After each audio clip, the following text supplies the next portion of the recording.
Tome 1. Chagrin et souvenirs.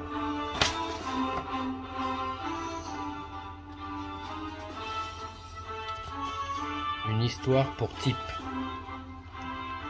Das Bellum agita son doigt en direction de son fils. « Allez au lit, mon souriceau !» Le petit type bâilla en s'étirant puis grimpa dans son lit de paille avant de s'enrouler dans sa queue. À l'intérieur de l'arbre maison, le vent hurlait et la neige s'annonçait. Daz émoustouffla Type d'une épaisse couverture. « Allez, mon grand !» murmura-t-il en ébouriffiant gentiment les poils de sa tête de son fils. Rêve du printemps et de la beauté florissante. Il se tourna pour éteindre l'énorme chandelle placée dans le coin de la chambre, mais Type se redressa. « Ne pars pas !» supplia le souriceau. « Le vent fait peur ce soir. S'il te plaît, reste et raconte-moi une histoire. » Daz sourcilla, amusé. « Une histoire, hein? Laquelle as-tu en tête ?» La queue de Type frétilla d'excitation. « Raconte-moi l'histoire de Colline, le brave prince du royaume des hommes. » Daz s'esclaffa et s'assit dans le fauteuil en côte de noix, juste à côté du lit. La lueur de la chandelle illuminait le visage déjà captif de Type. « Très bien, mon garçon, allonge-toi. Je vais te raconter notre histoire. Commence avec un jeune humain, un peu plus vieux que toi. Mais notre histoire commence pas en hiver. Oh non, elle commence lors d'un somptueux été. » Et c'est ainsi que Daz entama l'histoire et raconta mot pour mot, avec force et passion, comme son propre père lui avait jadis raconté. Il était une fois un royaume peuplé d'hommes où régnait le roi Andon. C'était un homme bon et généreux, aimé de tout son peuple. Après la mort de sa femme, la reine, il vécut seul pendant de longues années. Malgré l'absence d'une mère, le roi parvint à bien élever le prince Colline. Celui-ci devint un beau jeune homme et son père en était très fier. Mais le temps n'avait pas encore estompé les sentiments du roi pour sa défunte reine. Le roi Andon passa la majeure partie de son temps avec ses conseillers ensemblés. Il dirigeait le royaume du mieux possible, veillant à la justice et assurant la sécurité de leur peuple. Ils ordonnèrent la construction d'importants édifices publics, s'assurèrent que tous les puissants mangent à leur faim, sans jamais négliger d'entretenir les unions forgées avec le royaume voisin. Comme le riche royaume de Nextor, la paix régnait. Lors d'une belle journée d'été, une dame d'un royaume lointain s'annonça au château. Un ciel sombre et glacial, bourrasque accompagnant sa venue. C'était Venestra, la splendide reine du royaume inconnu, de sombres terres. Surveillée d'un continent, de plusieurs centaines de soldats revêtus d'armes, de jets, elle était également accompagnée de l'ami de longue date du roi Andon, le capitaine Wurtz. Reconnu pour son visage pointu et sa moustache curieusement recourbée. Wurtz avait avoir raconté la reine durant ses voyages et ses insistances qui avaient décidé de Venestra à venir rencontrer le roi. La visite de Venestra sembla grandement apprécier la mélancolie du roi Andon, et tout au château lui était reconnaissant. Mais à peine la reine 15 jours après son arrivée, le roi Andon proclama son amour pour Venestra. Son fils et ses conseillers en furent fort troublés. La semaine suivante, le roi annonça au royaume son intention de l'épouser. Ceci les troubla davantage.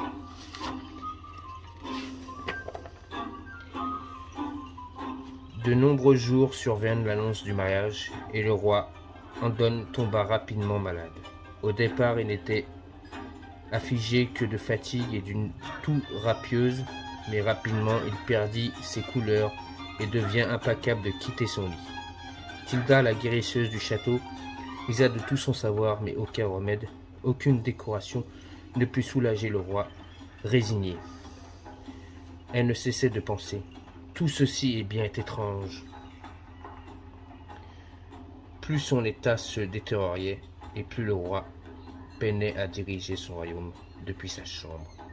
C'est ainsi qu'il commença à confier la régence du royaume à Van Estra. La reine sombre mit le capitaine Wurst à la tête de la garde du royaume, et ce dernier rassembla la majorité de la garnison par de cruels soldats de Van Estra. Il intimidait et brusquait sans cesse les personnes du château. Rapidement, nombre d'entre eux s'enfuient à l'exception du plus loyal, comme la bonne cuisinière Miss Maggie. Durant la nuit, d'étranges bruits se faisaient entendre dans le couloir vide du château de Miss Maggie. Ne pouvait pas secouer la tête et se dire « Tout ceci est bien étrange ». Durant le jour, il était possible d'apercevoir Van Estra circuler dans le château et réprimander ses soldats qui semblaient incapables de faire autre chose que du grabuge. La reine passait la majeure partie de son temps à l'intérieur de la force du château, de laquelle prononçait matériellement et sifflait de vapeur.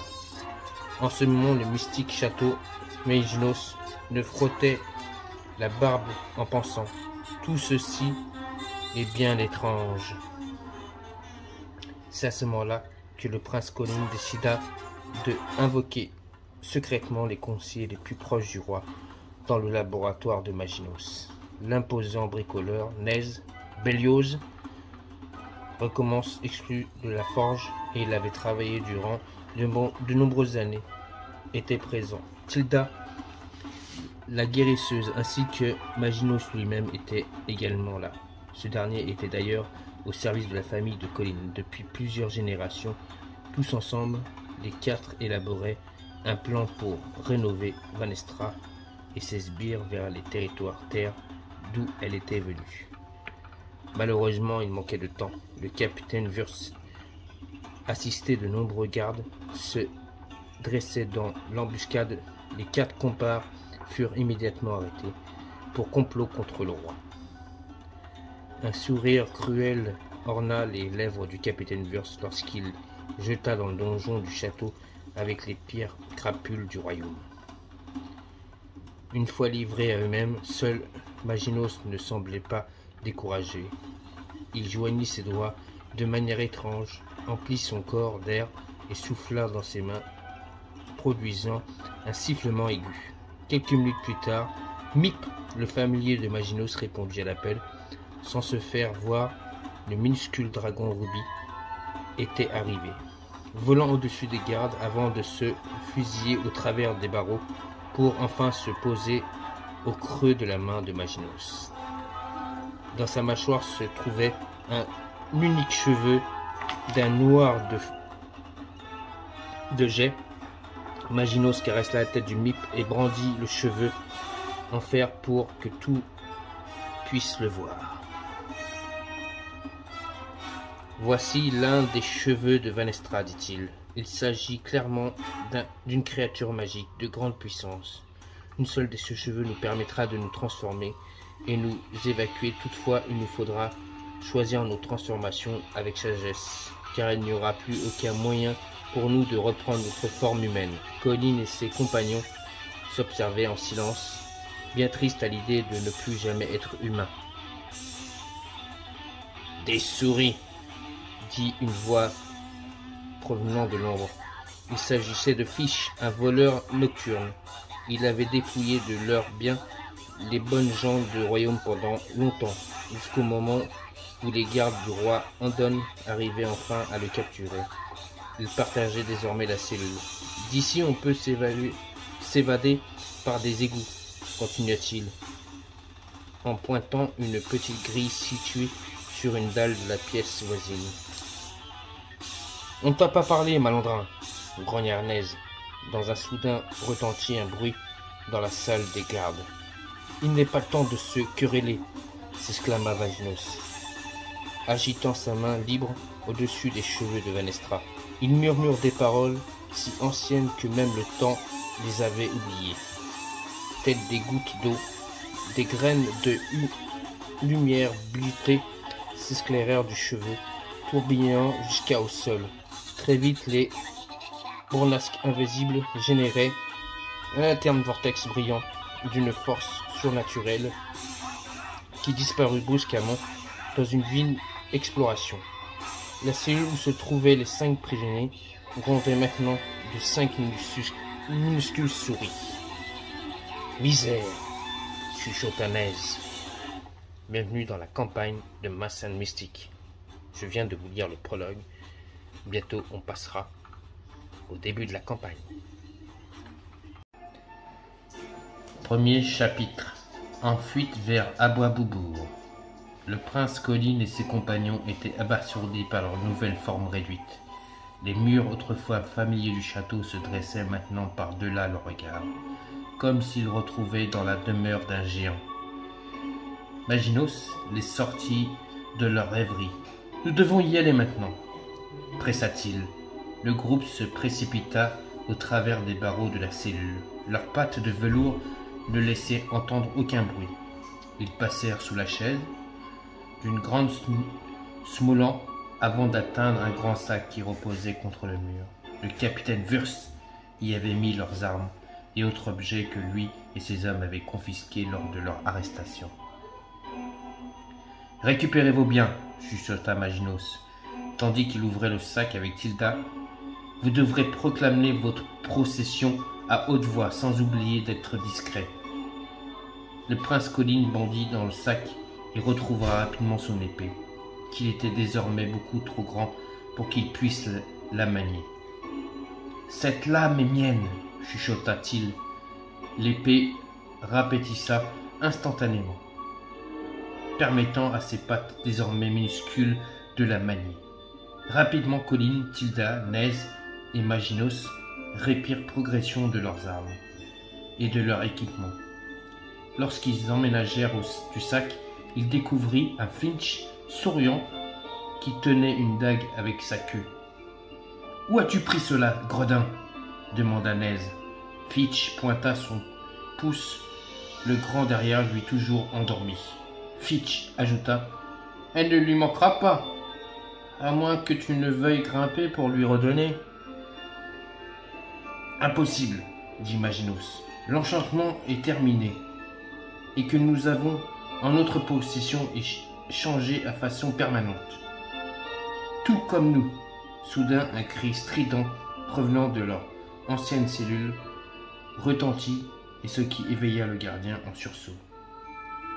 « Tous aux égouts !» hurla Maginos. « Des souris !» cria le garde, enfin debout. Ce sont des souris !» Les 4 compagnons s'accélèrent vers la grille des égouts, mais durent s'arrêter brusquement lorsqu'un nouveau cri, autrement plus terrifiant, tonna derrière eux.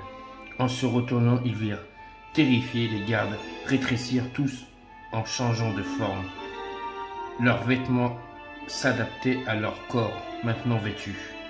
Vanestra s'écria, Colline effrayée. « Elle sait !» Bienvenue pour la partie de Mass & Mystic, le début de la première partie du premier chapitre, en route pour fuir vers Abois-Boubourg.